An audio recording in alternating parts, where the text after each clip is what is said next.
As the days turned into weeks, the shadows of that night continued to loom over my life, casting a pall that seemed to darken with each passing moment. I found myself awake at odd hours, staring at the ceiling, replaying every detail, every whispered threat, every hint of betrayal that had seeped through the cracks of my once secure world. It was still hard to fathom that Tom, the man I had shared my life with for over 30 years, could be capable of such a heinous act. Every memory we had shared felt tainted. Every promise now seemed like a lie. I found myself questioning everything, from the way he used to smile at me across the dinner table to the soft words he would murmur in the quiet of the night. The police investigation had been grueling, with officers probing into every aspect of our lives. Detective Margaret Willis was a formidable woman in her late 50s, with a no-nonsense demeanor and a keen intuition that seemed to pierce through the fog of my confusion. She had seen it all, she said, but even she seemed taken aback by the sordidness of our situation. "Olivia," she said one afternoon, as we sat in my living room, the afternoon sun casting long shadows across the floor, "I know this is hard, but we need to understand everything about your relationship with Tom. Anything you can remember might help." I nodded, though the weight of her words felt like a boulder on my chest. We were happy, or at least I thought we were," I began, my voice faltering. "We met in college, you know. He was charming, ambitious. I was swept off my feet. We had our ups and downs, like any couple, but I never imagined he could do something like this." Margaret listened intently, her pen poised over a notebook. "Had he ever shown signs of violence or manipulation before?" I shook my head, though in the back of my mind, a small voice whispered of moments I had dismissed too readily. The time he had raised his voice at me for spending too much on groceries, the way he had insisted on managing our finances, the subtle digs at my appearance as the years wore on. But those were just typical marital spats, weren't they? Nothing that could have hinted at the monster lurking beneath. "I don't know," I admitted, my voice barely above a whisper. "Maybe I was blind. Maybe I didn't want to see." Margaret's eyes softened. "These things are rarely black and white, Olivia. It's not your fault." But was it not? Had I been so desperate to maintain the facade of a perfect marriage that I had ignored the cracks beneath the surface? I wrestled with these thoughts, the guilt gnawing at me like a persistent itch I couldn't scratch. As the investigation unfolded, more unsettling details came to light. Tom had been in debt, a fact he had carefully concealed from me. His business ventures, which I had believed to be thriving, were in reality teetering on the brink of collapse. The man I had thought I knew was unraveling before me, each revelation stripping away layers of trust and affection. My friends, those who remained, rallied around me in those early days, their support a lifeline I clung to. There was Linda, my closest confidant, who had known us since our college days. She was a whirlwind of energy, her presence a comforting balm amidst the chaos. Then there was Helen, more reserved but fiercely loyal, whose quiet strength gave me courage when mine faltered. We would gather at my house, their laughter and chatter a welcome distraction from the turmoil in my mind.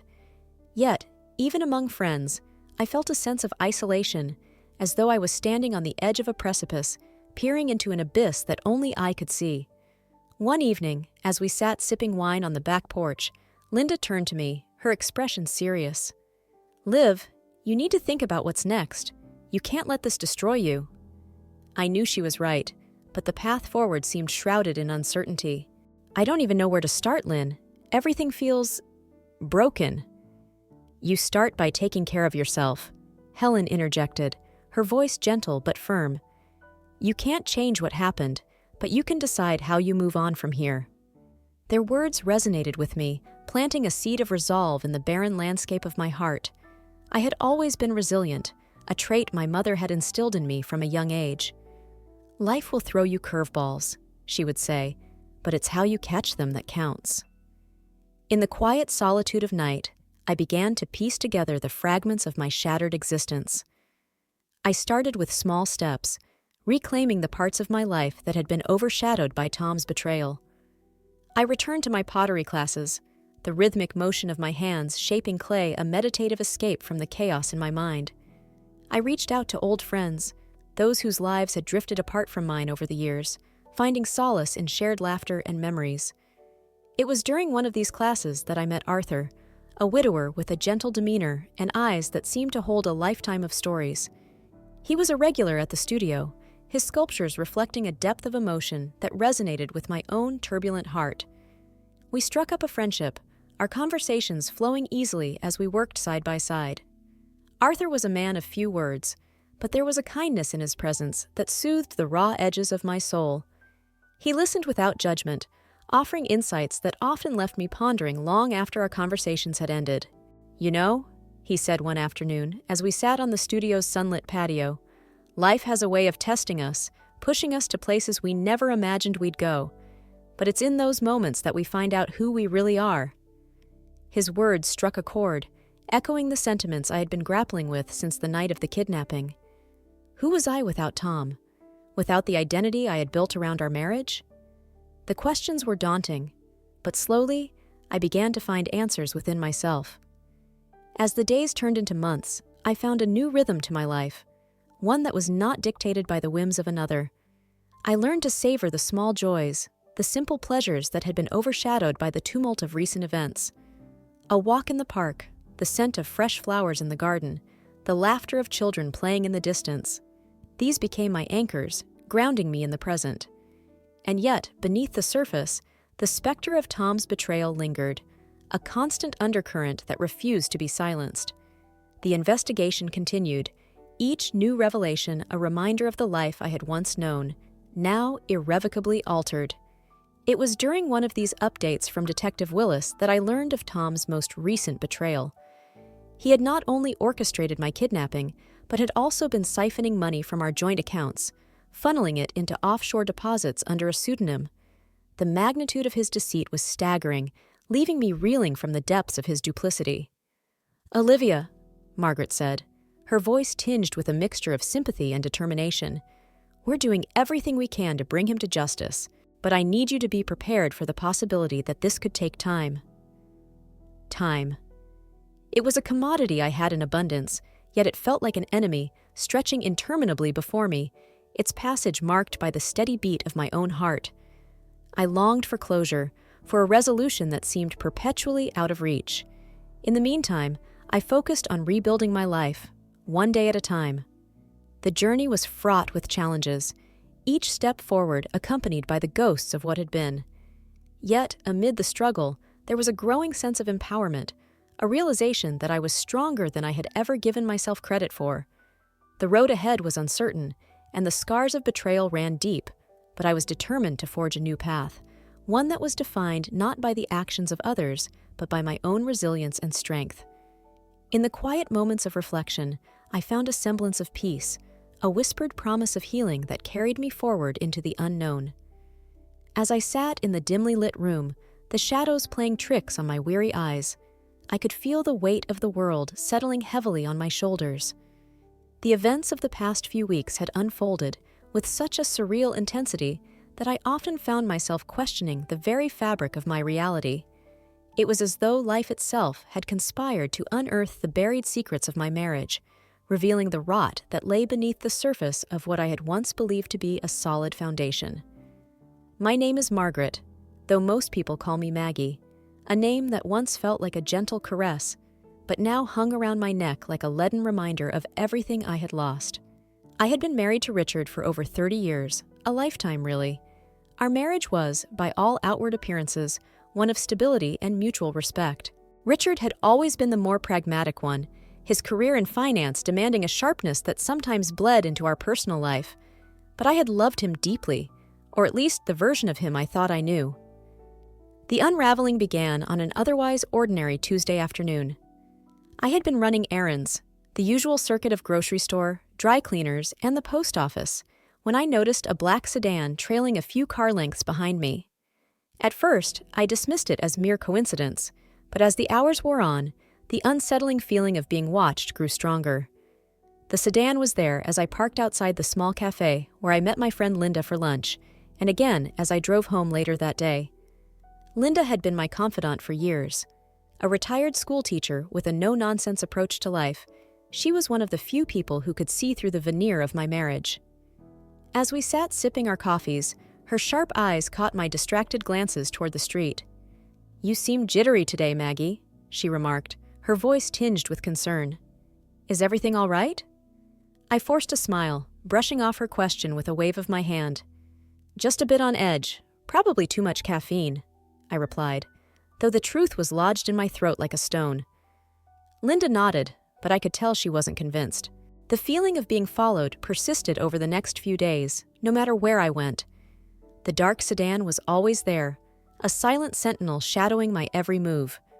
I confided in Linda, who suggested I contact the police, but the thought of involving them seemed excessive, even paranoid. Instead, I tried to push the unease to the back of my mind, focusing instead on the upcoming anniversary celebration Richard and I were planning. 30 years of marriage was no small feat, and despite the creeping doubts gnawing at my subconscious, I was determined to make it a memorable occasion.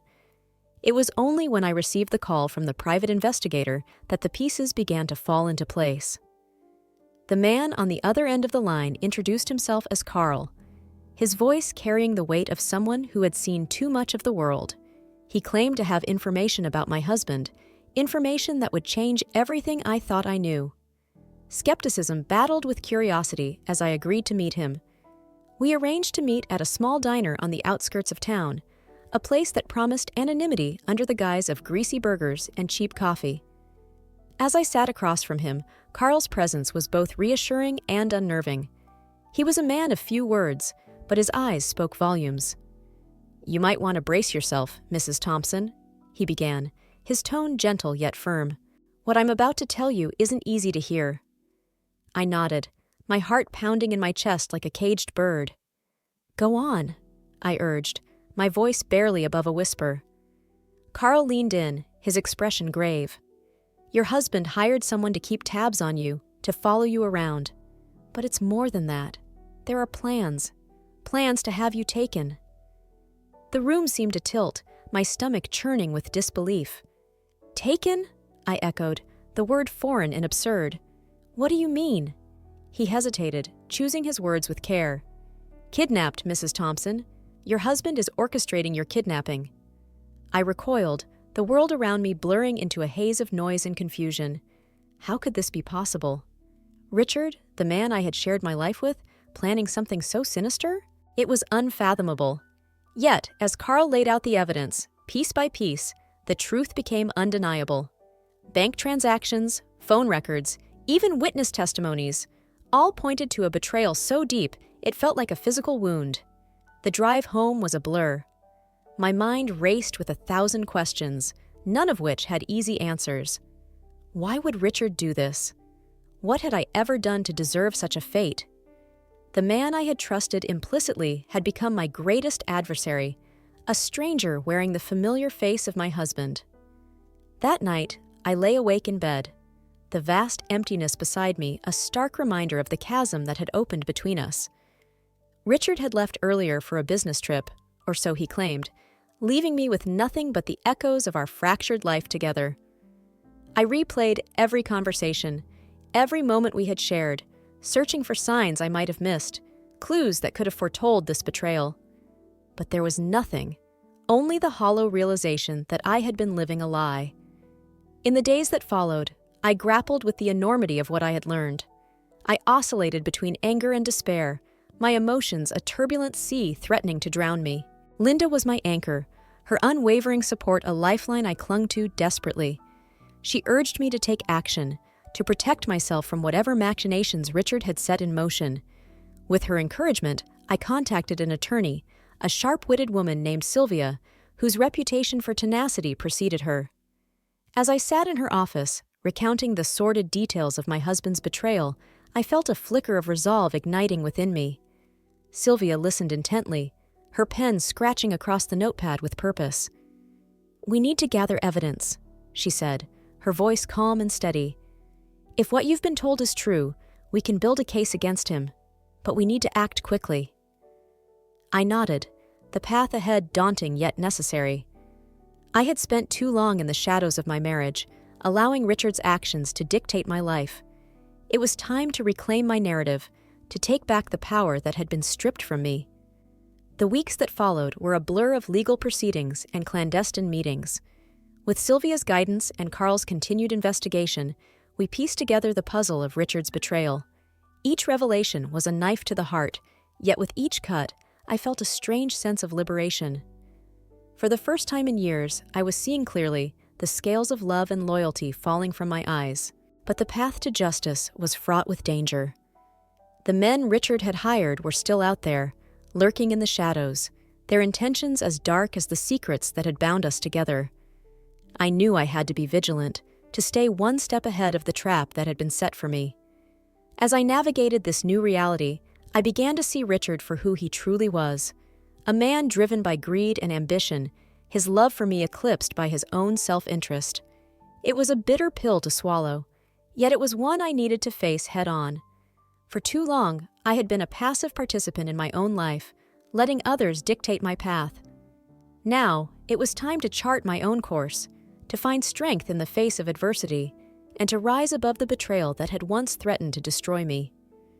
The air felt heavy, almost suffocating, as the realization settled into my bones like a cold, unwelcome guest. I sat on the edge of the bed we once shared, the sheets still wrinkled from the previous night's restlessness, and stared at the wall, trying to comprehend the unfathomable truth that had been thrust upon me. My husband, Roger, the man I had trusted implicitly for more than 20 years, had orchestrated my kidnapping. It was a truth too grotesque to accept, yet too real to dismiss. A week had passed since I was released, and each day was a battle against the tide of disbelief and betrayal that threatened to drown me entirely. I had always thought myself a good judge of character, especially of Roger. We met in college, two bright-eyed journalism students with dreams too big for our small-town origins. We had built a life together, one that, until recently, I had considered a happy one. But now, every memory felt tainted, every laugh and shared secret a lie. The police investigation had been quiet, almost too quiet, and I couldn't shake the feeling that there were layers to this situation that I had yet to uncover. I needed answers, but more than that, I needed to understand why. Why would Roger do this? The question gnawed at me, a relentless predator lurking in the shadows of my mind. The day of my abduction was ordinary, much like any other. I had gone to the grocery store, my mind preoccupied with mundane thoughts about dinner and upcoming bills. As I walked to my car, I felt a sudden sharp pain at the base of my neck, and then there was nothing. I woke up hours later in a dimly lit room, my wrists and ankles bound, a grimy cloth gagging my mouth. The fear was palpable, coursing through my veins like ice water, but it was the confusion that truly paralyzed me. Who would want to do this to me? The men who took me were rough and unyielding, their faces obscured by ski masks. They never spoke more than necessary, barking orders with a cold detachment that suggested I was nothing more than a transaction to them.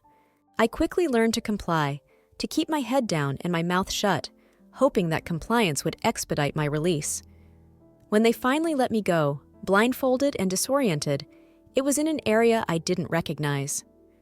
I stumbled through the forest, the underbrush catching at my clothes and skin, desperate to find my way to safety.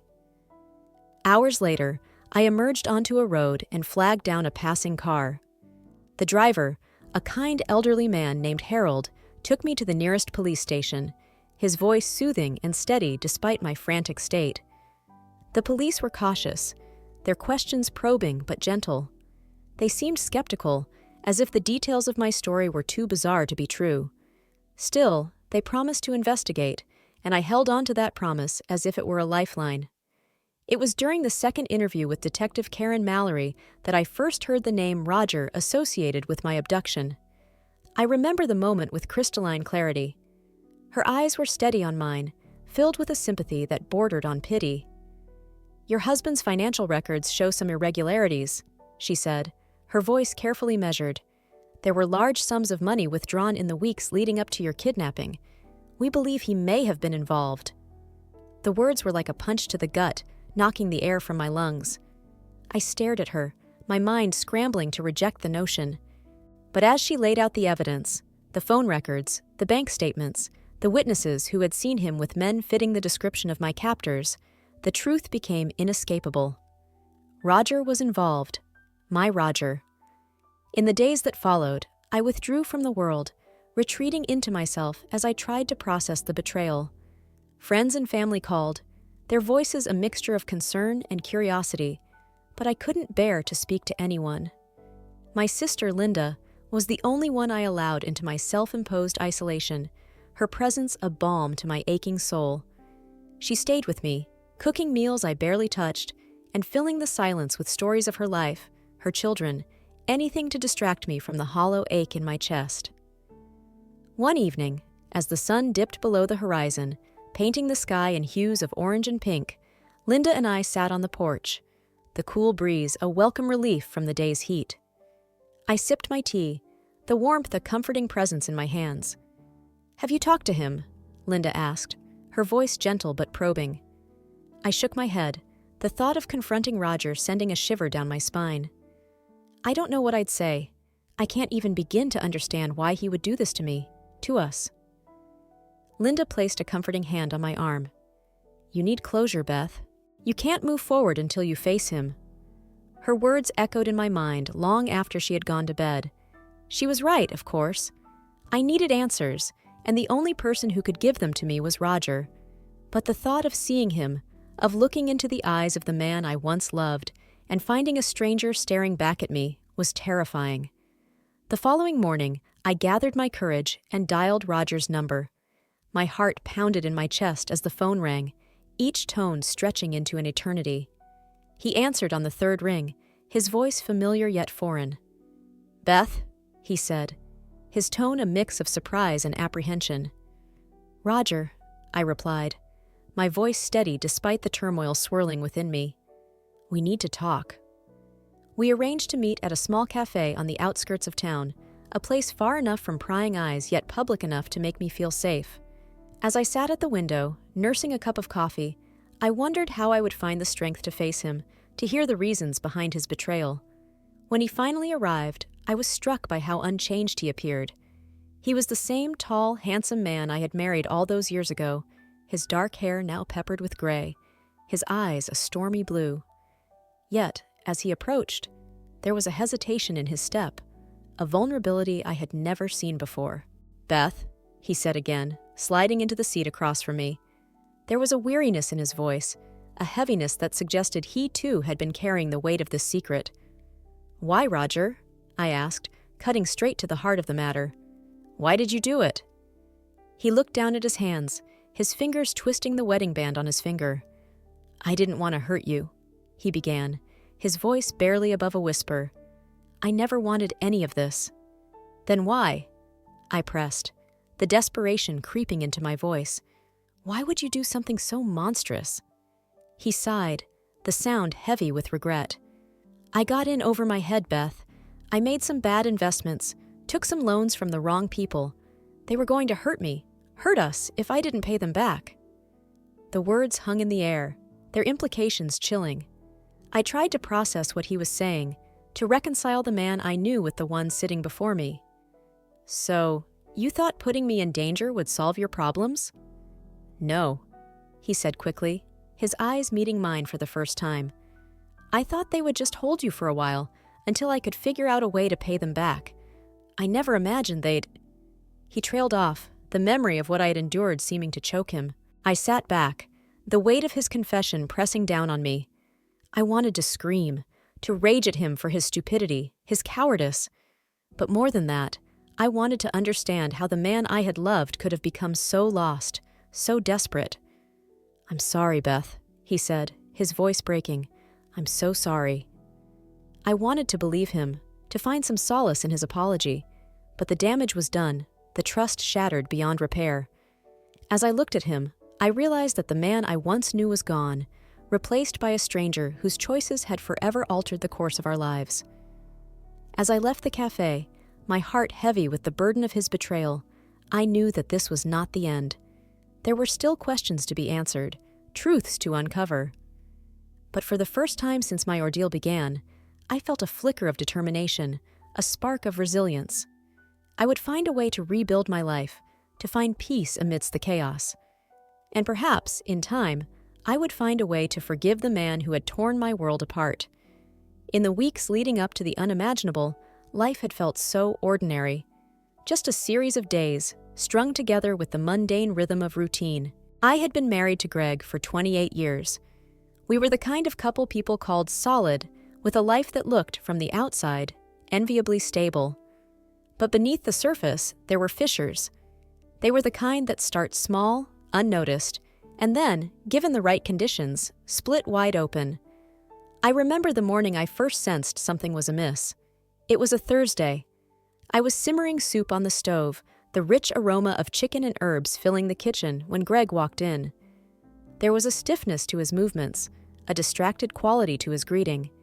He pecked me on the cheek, a quick, perfunctory gesture, then settled at the table with his laptop, already immersed in whatever was on the screen. I watched him from the corner of my eye, noting the tension in his shoulders, the way his fingers drummed restlessly on the table. It was unlike him. Greg was a man of routine, his every action deliberate. This restlessness was new, and it unsettled me. That evening, as we sat across from each other at dinner, I broached the subject. "Is everything okay, Greg? You seem preoccupied." His response was immediate, defensive. "Just work, Helen. You know how it is." I nodded, though I didn't really know. Greg's job at the finance firm had always been a mystery to me, shrouded in the vague terms of mergers and acquisitions. He had always been good at what he did, though, and I trusted him to handle whatever pressures came his way. But there was something in his eyes that night, a flicker of something I couldn't quite place, that tugged at my instincts. Over the next few days, the tension between us ebbed and flowed, leaving me with a constant sense of unease. My attempts to draw him out met with gentle rebuffs or silence. Greg was a master at deflecting, his calm demeanor a fortress I couldn't breach. Yet, even as I tried to shake off my worries, I found myself scrutinizing every interaction, every nuance of his behavior. It was a week later, on a quiet afternoon, that the world as I knew it began to unravel. I had decided to take a walk to clear my head, the brisk autumn air a balm for my anxiety. The park was nearly empty, just a few joggers and an elderly couple walking their dog. I found a bench beneath a sprawling oak tree and sat down, letting the cool breeze wash over me. I must have dozed off because the next thing I knew, I was being jolted awake by a sharp, unfamiliar voice. Two men stood in front of me, their figures imposing, their expressions inscrutable. My heart leapt into my throat as they closed in, one of them reaching for my arm, the other whispering something I couldn't catch. Panic surged through me, and I opened my mouth to scream, but a rough hand clamped over my mouth, silencing my cries. They moved quickly, efficiently, bundling me into a van parked nearby. My mind raced, struggling to make sense of what was happening. I was too stunned to resist, too terrified to think clearly. As the door slammed shut and the van lurched into motion, I tried to calm myself, to focus on breathing. But the fear was overwhelming, a tidal wave that threatened to drown me. I have no idea how long we drove. Time lost all meaning in the confines of that claustrophobic space. The men said nothing, their silence more terrifying than any words they might have spoken. I caught fragments of their conversation, snippets of phrases that made no sense. My heart pounded in my chest, a relentless drumbeat of dread. When the van finally stopped, I was hauled out and led, stumbling, into a dimly lit room. The men left without a word, leaving me alone in the silence. I looked around, taking in the bare walls, the single chair in the center of the room. It was stark, utilitarian, and utterly devoid of warmth. I sat down heavily, my mind racing. Who were these men? Why had they taken me? And most pressing of all, what did they want with me? As I sat there, trying to piece together the fragments of my shattered reality, one thought rose above the chaos, chilling in its clarity. Greg. This had to be connected to him, to whatever had been troubling him these past few weeks. It was the only explanation that made any sense, and yet it was unfathomable.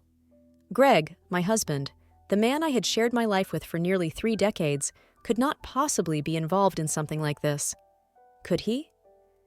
Time stretched on, an endless, unnerving silence interrupted only by the occasional distant noise. Each minute felt like an eternity, my thoughts looping endlessly back to Greg. I replayed every conversation, every interaction, searching for signs I might have missed. But the pieces refused to fit together, leaving me with only questions and a growing sense of betrayal. It was hours, or perhaps days, later when the door finally creaked open. A man stepped inside, his face obscured by the shadows. He moved with a calm efficiency, pulling up a chair and sitting across from me. I tensed, my heart racing as I waited for him to speak. "Mrs. Collins," he began, his voice smooth, almost soothing. "I apologize for the inconvenience." Inconvenience? The absurdity of the word in the context of my situation nearly made me laugh, but I bit back the hysteria, focusing instead on his words, the measured cadence of his voice. "What do you want?" I asked, my voice tremulous, yet edged with defiance. He paused, considering me with a dispassionate gaze. "It's not what I want, Mrs. Collins. It's what your husband wants." The words struck me like a physical blow, the air leaving my lungs in a rush. I struggled to comprehend, to process what he was saying. Greg wanted this? Greg had orchestrated my abduction? The very idea was incomprehensible, a betrayal so profound it left me reeling. The man continued, seemingly oblivious to my turmoil. "Your husband is in a difficult position, Mrs. Collins. He believes this is the best way to protect you." "Protect me?" I echoed, incredulous. "By kidnapping me?" He inclined his head, as if acknowledging the absurdity. "Sometimes, drastic measures are necessary." I stared at him, struggling to reconcile this calm, rational explanation with the chaos in my mind. It made no sense, and yet, a small, insidious part of me wondered if it could be true. Had Greg truly believed this was the only way? And if so, what had driven him to such an extreme? The man stood, signaling the end of our conversation. "In time, it will all make sense," he said, a promise that felt more like a threat.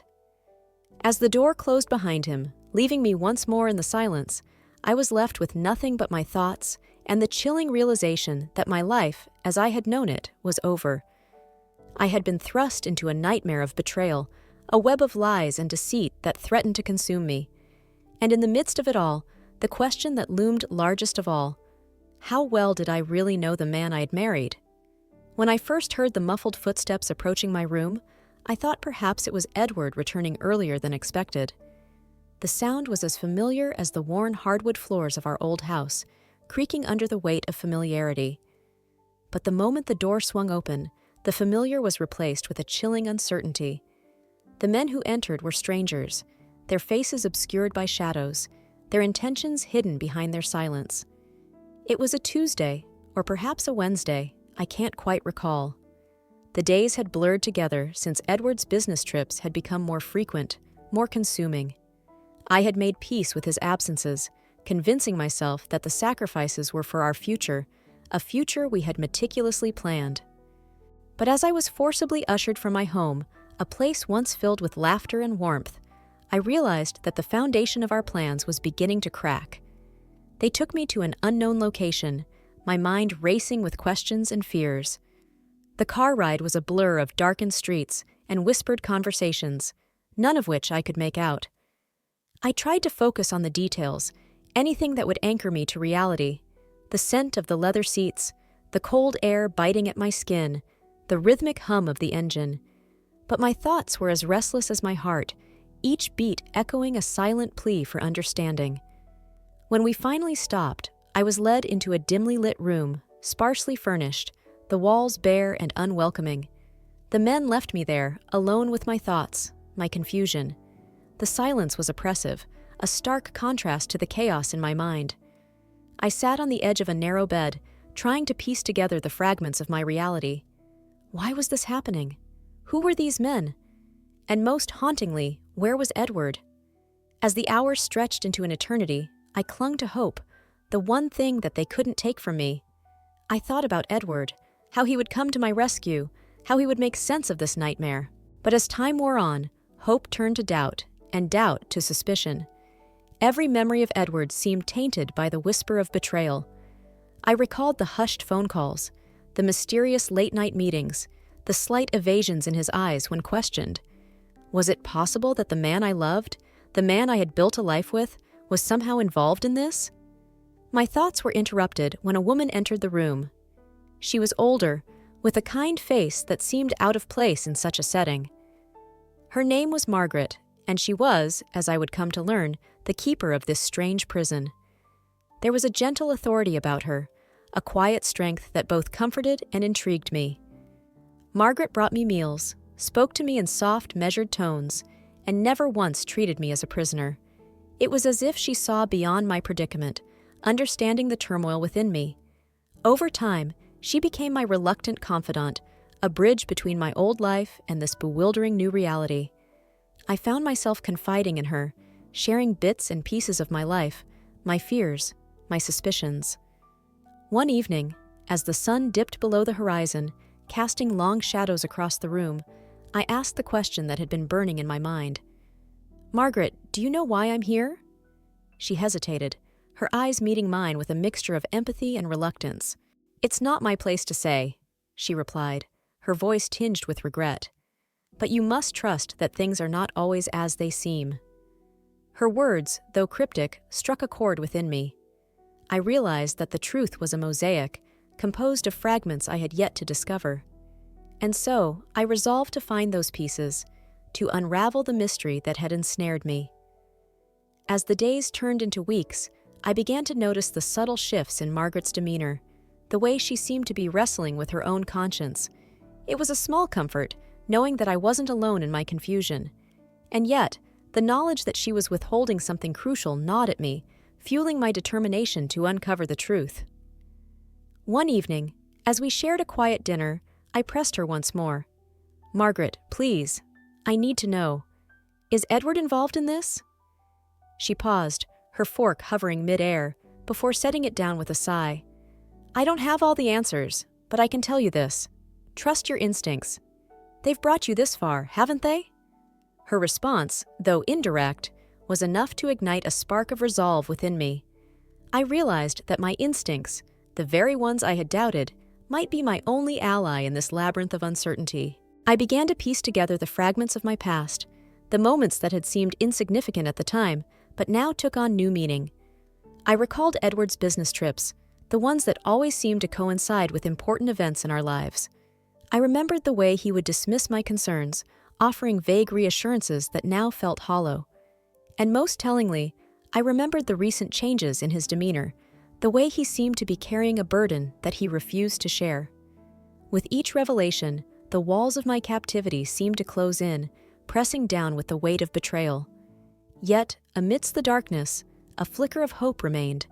I knew that I had to hold on, to keep searching for the truth, even as it threatened to shatter the life I had once known.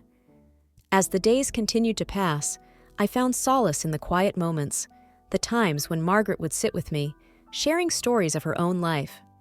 She spoke of her late husband, a man she had loved deeply, and the pain of losing him. Her vulnerability was a balm to my own wounded heart, a reminder that even in the midst of betrayal, love could endure. And so I waited, biding my time, gathering strength from the stories of resilience and love. I knew that the path ahead would be fraught with challenges, that the truth would not come easily. But I also knew that I was not alone, that there were others who had walked this path before me, who had emerged stronger for it. In the quiet hours of the night, when the world was still and my mind was free to wander, I allowed myself to dream of a future beyond this captivity, a future where the truth was known and I could begin to heal. It was a fragile dream, but it was mine, and it gave me the courage to face each new day with renewed determination. As I lay awake in the darkness, I thought of Edward, of the man I had loved and the man he had become. I wondered if he too was wrestling with his own demons, if he was trapped in a web of his own making. It was a painful thought, but one that spurred me onward, driving me to seek the truth, no matter the cost. For in the end, it was the truth that would set me free, that would allow me to rebuild my life on a foundation of honesty and trust. And so, I resolved to continue my search, to uncover the secrets that lay hidden in the shadows, and to find my way back to the light. The moment I opened my eyes, everything around me seemed unfamiliar. The air was dense with an unfamiliar scent, a mix of damp wood and something metallic. My head throbbed heavily, a persistent drumbeat at my temples that made it difficult to focus. I tried to piece together the last coherent memory I had, but it was like grasping at smoke. The last thing I remembered was sitting in my favorite armchair, a glass of wine in hand, thinking about how I should have been happier. It was quiet, almost too quiet, as if the world had paused for a moment before it all went black. My hands were bound, a feeling so alien and terrifying that I struggled instinctively against the restraints. Panic rose in my chest like a tidal wave, threatening to drown me in its surge. I fought against it, forcing myself to take deep, calming breaths. It was a struggle to remain calm, but I needed my wits about me. I needed to understand where I was and how I had ended up here. The room was dimly lit, shadows curling around the corners like dark whispers. There was a single window, too high to reach, but enough to allow a thin sliver of moonlight to spill into the room. I could make out the rough texture of the wooden walls, the very walls that seemed to close in on me with every heartbeat. It was a cabin, I realized, somewhere isolated and far removed from the life I knew. As I sat there, trying to orient myself, a memory sliced through the fog of confusion. It was his voice, low and measured, instructing someone on the phone. A chill swept through me as the realization settled in, a betrayal so deep and unfathomable that it felt like my heart was being wrenched from my chest. My husband, the man I had trusted above all others, had orchestrated this nightmare. How could he? Why would he? I thought of Richard, the man I had built a life with over the past 2 decades. We had met when we were young, full of ambition and dreams. He was charming, with a disarming smile that could light up the darkest of days. Back then, his attention had made me feel special, wanted. But like all things, the shine had dulled over time. The years had revealed cracks in his facade, small at first, but growing larger as they were left unattended. I had chosen to ignore them, dismissing them as the inevitable wear and tear of a long marriage. I recalled the conversations we used to have, sitting across from each other at the dinner table. They had once been filled with laughter and shared anecdotes, but over time, they had become perfunctory exchanges, polite but distant. I had sensed something was wrong, a change in his demeanor, but I had been too afraid to confront it. Perhaps I had been too comfortable in my own complacency, unwilling to face the possibility that the life I had known might be a lie. As I sat there, bound and helpless, a new resolve began to take shape. I would not allow myself to be a passive character in this twisted narrative. I would find a way out, and when I did, I would demand answers. I would confront Richard with the truth and force him to reveal the depths of his betrayal. But first, I needed to escape. In the corner of the room, I noticed a small table with a few scattered objects on it. Among them was a piece of broken glass, a potential tool for my liberation. It wouldn't be easy, but if I could reach it, I might be able to cut through the ropes that bound my wrists. I shifted my weight, inching slowly towards the table. Each movement was a careful dance, calculated to avoid drawing attention to myself. Just as I was nearing the table, the door creaked open, and a figure stepped into the room. I froze, my heart pounding in my chest as I tried to make out the features of my captor. He was a tall man, broad-shouldered and imposing. His face was obscured by shadows, but his presence was enough to send a shiver down my spine. "You're awake," he said, his voice calm and measured. There was something unsettling about his composure, as if this was just another day at the office for him. "Who are you?" I managed to ask, my voice trembling despite my efforts to remain steady. He didn't answer immediately, choosing instead to walk over to the window, his back to me. "It doesn't matter who I am," he finally replied. "What matters is that you're here, and you're going to stay here until I get what I need." His words sent a ripple of fear through me, and I realized with a sinking feeling that there was more to this than just Richard's betrayal. There were layers to this situation that I hadn't yet begun to unravel. What did he need from me? And how was Richard involved?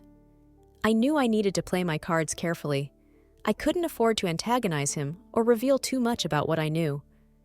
"What do you want from me?" I asked, trying to keep my tone neutral. He turned to look at me then, and for the first time, I could see his face. He was older than I had initially thought, his hair peppered with gray and lines etched deeply into his skin. There was a hardness in his eyes, a weariness that spoke of a life lived on the edge. "It's not about what I want," he said, his gaze unwavering. "It's about what your husband owes." The room seemed to spin as his words sunk in. Richard owed something, and I was the collateral. The enormity of it all was suffocating, and I struggled to keep my composure. I needed to think, to strategize, but most importantly, I needed to survive. As the man left the room, locking the door behind him, I allowed myself a moment of despair. Tears stung my eyes, but I blinked them away. There would be time for tears later, once I was safe. For now, I needed to focus on that piece of glass, my one hope of freeing myself from these physical bonds, so I could tackle the emotional ones that awaited me. I scooted closer to the table, my eyes fixed on the glinting shard. The ropes around my wrists were tight, chafing my skin raw, but I ignored the pain. I reached out with my fingertips, stretching as far as I could until I finally felt the cool surface of the glass.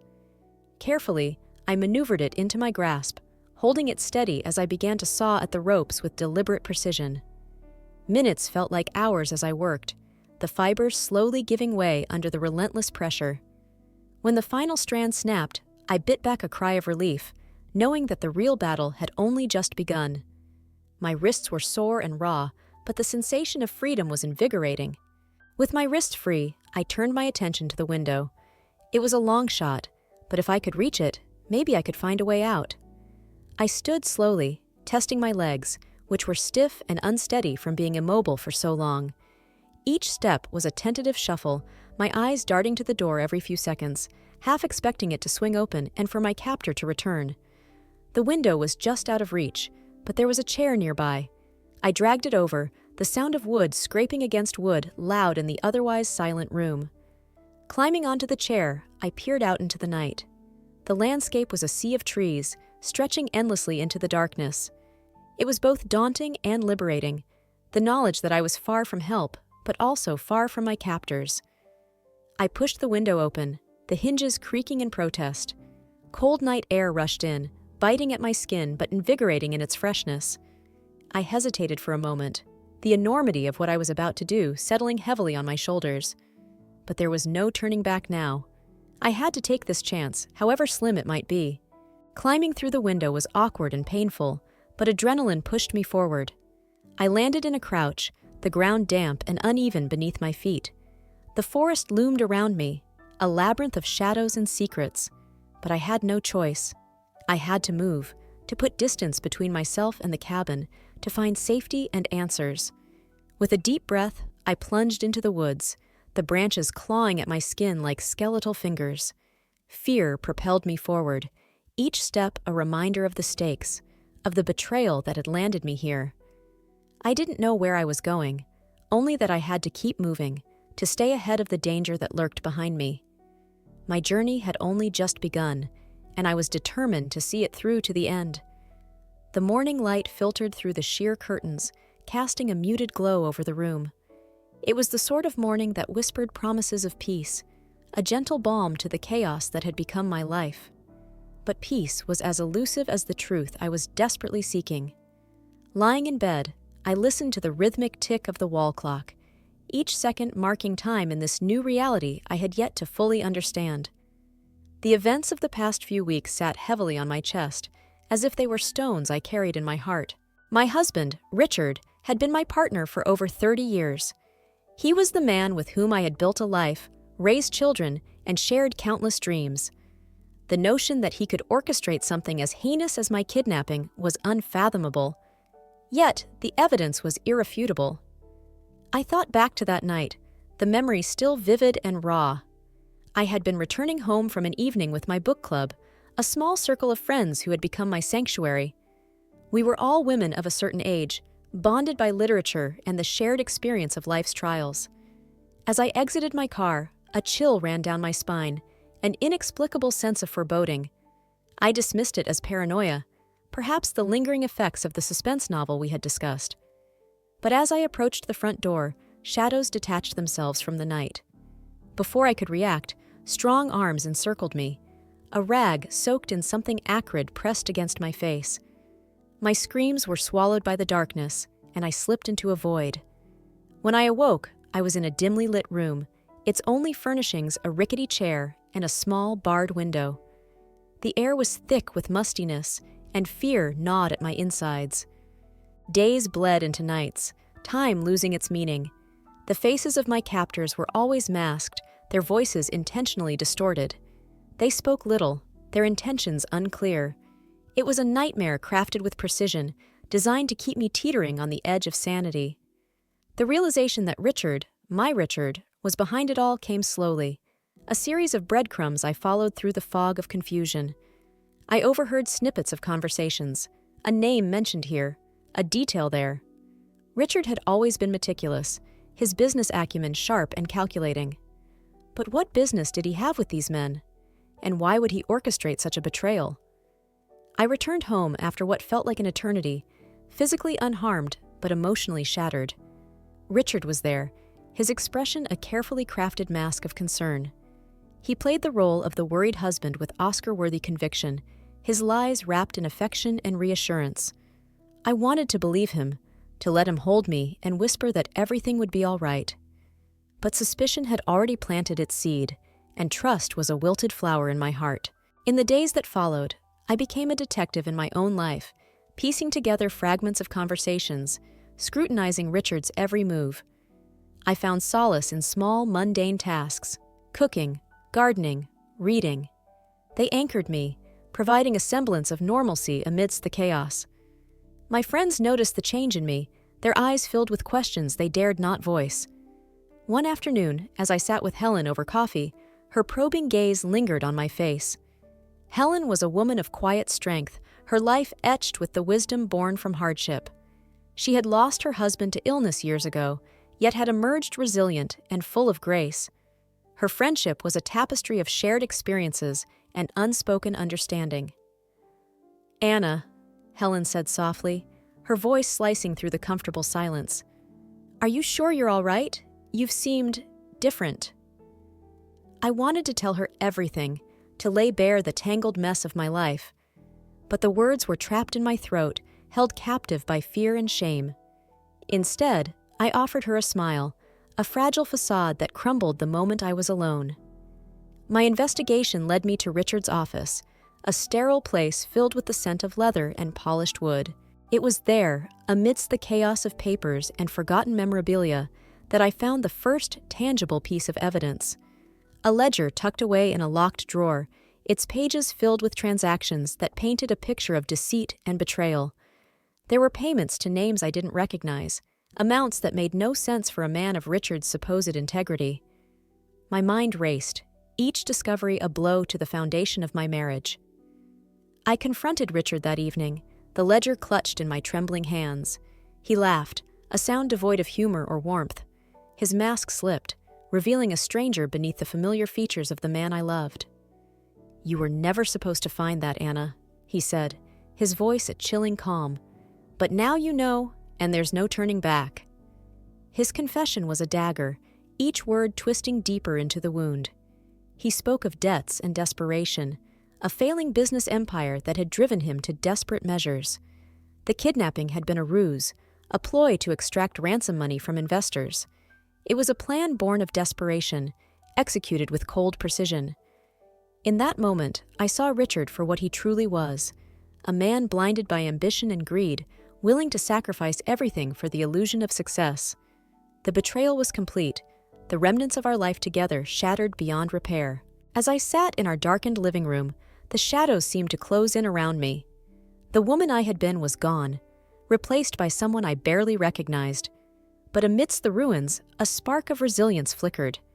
I was not a victim, nor a pawn in Richard's twisted game. I was Anna, a woman of strength and conviction, and I would reclaim my life from the ashes of betrayal. The road ahead was daunting, fraught with uncertainty and pain. But it was my road, and I would walk it with dignity and grace.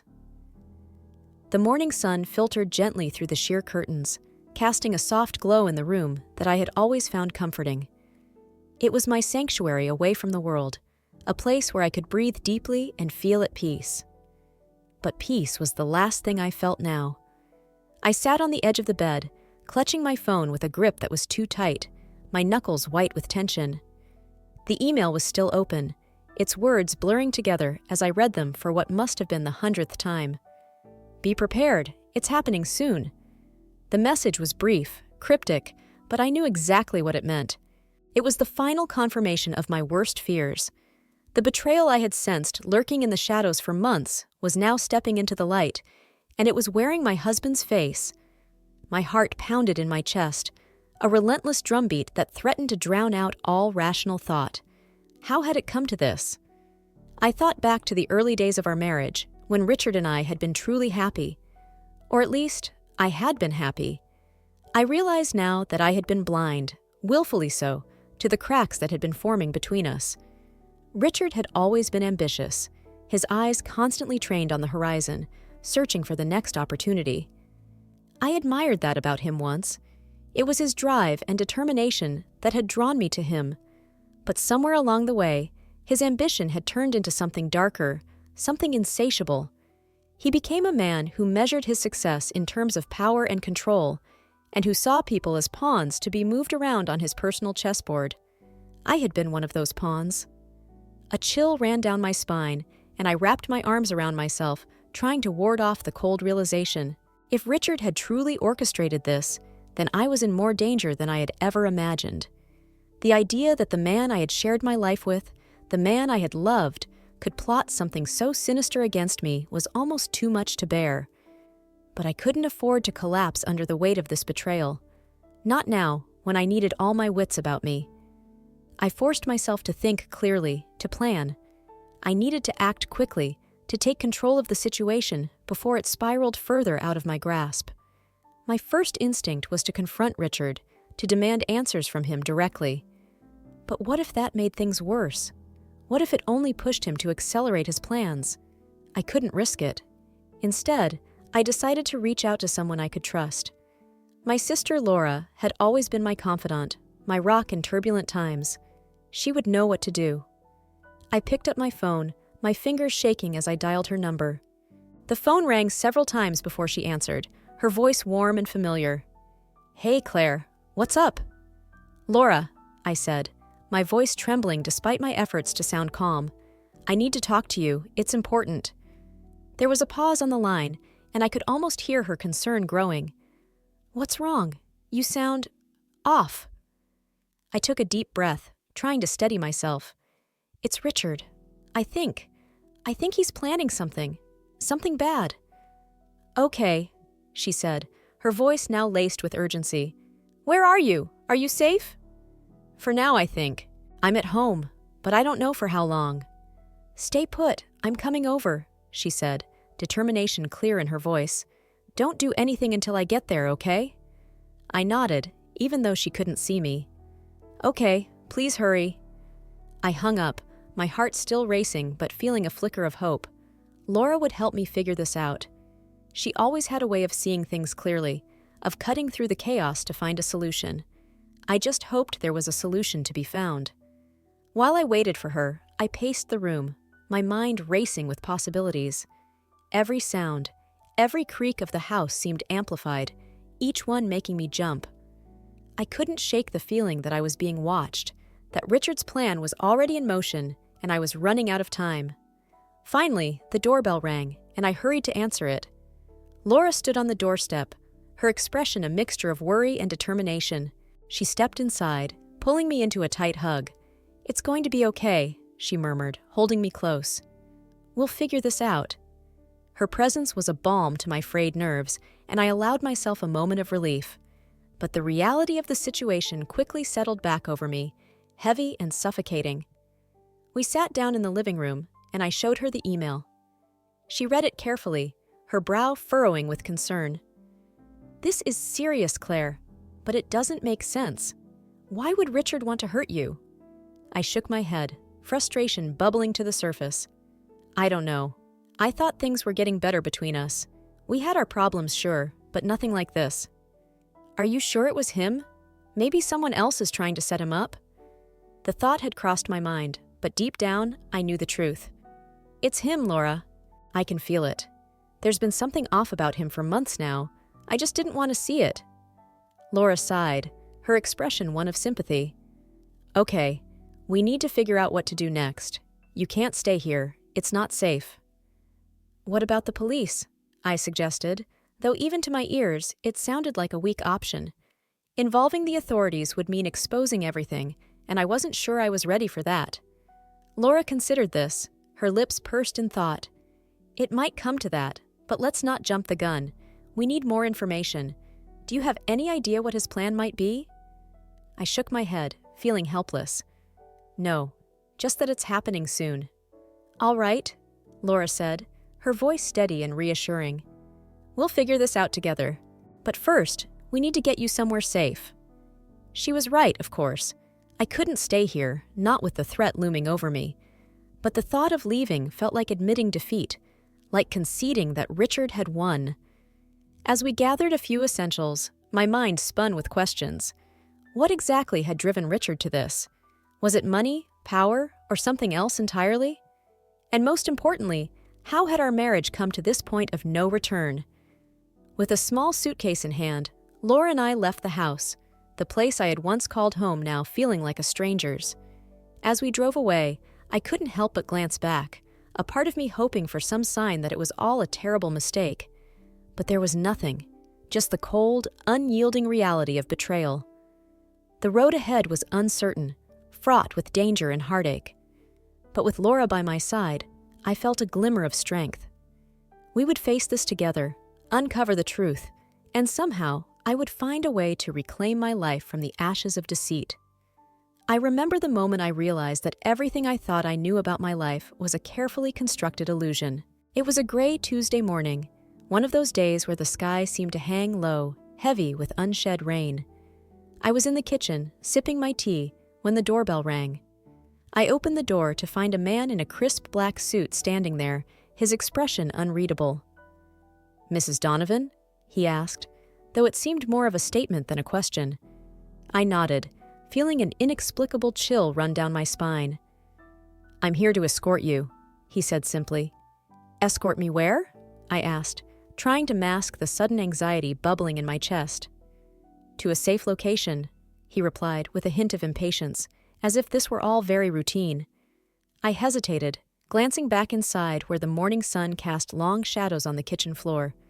My husband, Richard, had already left for work, and I was alone.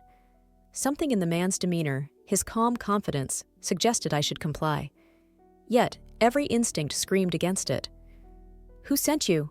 I asked, my voice firmer now. "Your husband, Mrs. Donovan. Mr. Donovan instructed us to ensure your safety." Safety from what?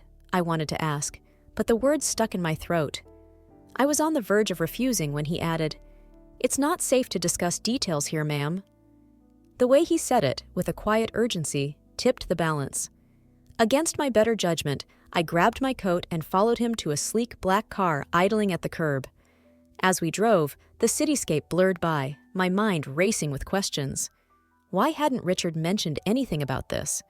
What sort of danger was I in that required such drastic measures? The car wound through the city, eventually taking a turn into a secluded lane lined with towering trees. It was a part of town I'd never visited, despite living here for over 20 years. Finally, we stopped in front of a nondescript building, its windows reflecting the overcast sky. Inside, I was led to a small room with minimal furnishings, a table, 2 chairs, and a window that overlooked a courtyard. It was there that I met a woman named Lisa. She was in her late 40s, with a practical haircut and sharp eyes that missed nothing. She introduced herself as my liaison, a term that felt both comforting and ominous. "Mrs. Donovan," she began, taking a seat across from me, "I understand this might be confusing, but I need you to stay calm and listen carefully." I nodded, though my heart pounded in my chest. Lisa explained that Richard had received threats, serious ones, she emphasized, and that my safety was at risk. It all sounded plausible on the surface, yet something about it didn't sit right with me. Richard was an accountant, a man whose life revolved around numbers, not intrigue. "Why wouldn't he tell me himself?" I asked, trying to keep the tremor from my voice. "He wanted to minimize your stress," Lisa replied smoothly. "Sometimes it's easier to let professionals handle these things." Her words were meant to reassure, but they only deepened my unease. I spent the next few hours in that room, unable to shake the feeling that something was terribly wrong. Lisa offered me tea, made polite conversation, but my mind was elsewhere, piecing together fragments of conversations and memories that now seemed suspect. Later that afternoon, Lisa received a call. Her expression shifted subtly, a flicker of something I couldn't quite identify. She excused herself, leaving me alone with my thoughts. It was then, in the silence of that room, that I began to recall the small signs I'd overlooked. Richard's late nights at the office, the hushed phone calls, his sudden interest in my daily routines. It was as if I were seeing my life through a new lens, one that revealed cracks and inconsistencies I had been too blind to notice. I was still deep in thought when Lisa returned, her demeanor unchanged. "You'll be staying here for a few days," she informed me, her tone leaving no room for argument. I nodded, though I felt trapped, a pawn in a game whose rules I didn't understand. As night fell, I lay awake in the unfamiliar room, my mind a whirl of questions. Why hadn't Richard warned me? What could possibly warrant such secrecy and urgency? The answers, I feared, would not be ones I wanted to hear. The following morning, I was taken aback to find a familiar face in the room. A childhood friend, Claire, who lived a few towns over. She looked as surprised as I felt, her eyes widening as she saw me. "Claire?" I asked, my voice tinged with disbelief. "Anna, what are you doing here?" she asked, taking a seat beside me. "I could ask you the same," I replied, shaking my head in confusion. Claire explained that she was in town for a conference and had been asked to stop by as a favor to Richard. Her explanation was vague, and I could see in her eyes that she was as much in the dark as I was. Her presence, however, was a small comfort, a reminder of my life outside this strange situation. As we talked, I noticed Lisa watching us from the corner of the room, her expression inscrutable. It struck me then that every interaction, every word exchanged, was being monitored. The realization was chilling. Claire stayed for a couple of hours, her presence a balm to my frayed nerves. As she left, she squeezed my hand reassuringly. "Whatever this is, Anna, you'll get through it," she said softly. I wanted to believe her, but as the days stretched on, my hope began to wane. I was no closer to understanding the situation than I had been the day I arrived. Each day felt like an eternity, my mind conjuring scenarios and explanations, each more implausible than the last. It wasn't until the 5th day that the first real crack in the facade appeared. I was alone in the room when I overheard a conversation just outside the door. Two voices, low and urgent, discussing something in rapid, hushed tones. I couldn't catch everything, but one word stood out. Payment. The implications were staggering, and suddenly I was filled with a sense of dread that eclipsed everything I'd felt before. Payment for what? And why was my husband involved? I knew then that I couldn't wait passively for answers. I had to find a way to unravel the truth, no matter how painful or shocking it might be. The realization was both terrifying and liberating. I was no longer just a passive participant in this unfolding drama. I was determined to uncover the truth behind my husband's betrayal, whatever the cost. As the days passed, that chilling night replayed in my mind like a haunting lullaby. I would lay awake, staring at the ceiling, replaying the sequence of events that led to the moment when everything I thought I knew unraveled. It was as if my life had turned into a suspense thriller, yet there was no comfort in knowing that the story was mine. It was real, and the betrayal ran deeper with each new revelation. I was not prepared for the betrayal that came from the one person I had trusted implicitly for the past 25 years. My husband, Robert, had always been a man of few words, but I had accepted his silence as a part of who he was. He was a man of actions, not words, and that had always been enough for me, until it wasn't. The night it happened, I had been returning home from an evening out with my friend Linda. We had met at a small cafe downtown, a regular meeting place where we shared laughter and stories from our lives, both past and present. The night air was crisp, and carried a hint of winter's promise as I walked to my car, the sound of my heels on the pavement echoing in the quiet street. I never saw them coming. The van pulled up beside me, and before I could react, I was grabbed and blindfolded. The fear was immediate and all-encompassing, a suffocating presence that threatened to consume me entirely. I remember the roughness of the hands that held me, the sound of the engine as we sped away, and the overwhelming sense of helplessness that settled in my bones. When they finally removed the blindfold, I found myself in a dimly lit room, sparsely furnished and unfamiliar. My mind raced, trying to make sense of the situation, and the reality of my predicament hit me with the force of a hurricane. Kidnapped. It was a word I had read in books, seen in movies, but never in my wildest dreams had I imagined it would become a part of my story. The days blurred together in that room.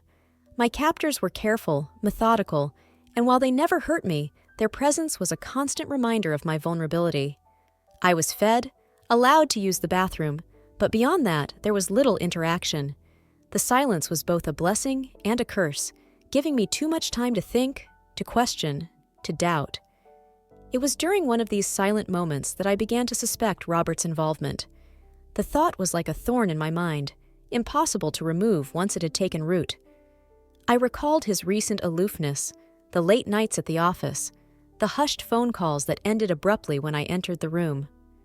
At first, I dismissed my suspicions as paranoia, the result of too many hours spent alone in the dim light. But the evidence continued to mount, each memory a piece of a puzzle that I was terrified to complete. When I was finally released, it was as sudden and unexpected as my capture. I was driven to a remote area outside the city and left on the side of the road, bewildered and shaken, but physically unharmed.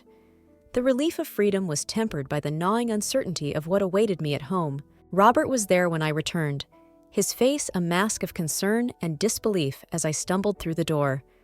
He wrapped me in his arms, and for a moment, I allowed myself to believe in the facade of safety he offered. But as I pulled away, meeting his eyes, I saw something flicker in their depths. Guilt, perhaps, or maybe fear. I didn't confront him immediately. Instead, I watched and waited, gathering my strength and resolve. I needed to be certain before I brought accusations to the surface, needed to know that I wasn't allowing fear to cloud my judgment. Linda became my confidant during this time, her unwavering support a lifeline as I navigated the treacherous waters of suspicion and deceit. Linda and I had known each other since college, our friendship a tapestry woven from shared experiences and mutual understanding. She was the one person who knew me inside and out, the keeper of my secrets, and the one who could see through any mask I tried to wear. When I finally confided in her about my suspicions, her response was immediate and unyielding. "We need to find out the truth, Anne," she said, her voice steady with determination. "You can't live like this, not knowing." Together, we began to piece together the fragments of my life, searching for clues and answers in the mundane details of my everyday existence. It was a delicate dance, balancing the need for truth with the fear of what that truth might reveal. But I knew I couldn't continue to live in the shadow of doubt. I needed to face whatever lay ahead, no matter how painful it might be. It was during one of these late-night discussions with Linda that she suggested we reach out to a private investigator. The idea both terrified and intrigued me, the thought of someone digging into the private corners of my life both a relief and an invasion. But I knew it was the only way to get the answers I needed. The investigator's name was Tom Jenkins, a grizzled man in his 60s with a reputation for discretion and thoroughness. He listened patiently as I outlined my suspicions, his weathered face giving nothing away as I spoke. When I finished, he nodded, his gaze steady and unwavering. "I'll look into it," he said, his voice a gravelly promise. "But you need to be prepared for whatever I find." His words were both a comfort and a warning, a reminder of the uncertainty that lay ahead. As I left his office, I felt a weight lift from my shoulders, replaced by a new sense of purpose. The truth was out there, waiting to be uncovered, and I was finally ready to face it. The days that followed were a blur of anticipation and dread, each moment stretching into an eternity as I awaited Tom's findings. I threw myself into my work, into the routine of daily life, trying to maintain a semblance of normalcy, even as my world continued to shift beneath my feet. Robert seemed oblivious to the storm brewing around us, his demeanor as calm and composed as ever. But beneath the surface, I was a maelstrom of emotions, a whirlwind of fear, anger, and betrayal that threatened to consume me at every turn. It was only through sheer willpower that I managed to hold myself together, determined not to let my suspicions destroy me from the inside out. When the call finally came, it was both a relief and a shock. Tom's voice was steady as he outlined his findings, his words a lifeline that pulled me from the depths of uncertainty. The truth was more complex than I had imagined, a web of deceit and manipulation that stretched far beyond my initial suspicions. Robert had indeed been involved, but his reasons were not as clear-cut as I had feared. There were financial troubles, debts that had spiraled out of control, and a desperate attempt to keep our lives from unraveling. His actions were not born of malice, but rather a misguided attempt to protect what he believed was ours. As I sat there, phone clutched in my hand, I felt a mixture of relief and devastation. The man I had loved and trusted had betrayed me, yet his betrayal was rooted in a love that had twisted into something unrecognizable. The realization was both a balm and a wound, a reminder of the complexity of human relationships and the lengths we will go to protect those we love. I knew I had decisions to make, paths to choose that would shape the rest of my life. But for the first time since that fateful night, I felt a sense of clarity, a realization that I held the power to determine my own future. The journey ahead would not be easy, but it was mine to navigate, and I was ready to face whatever lay ahead.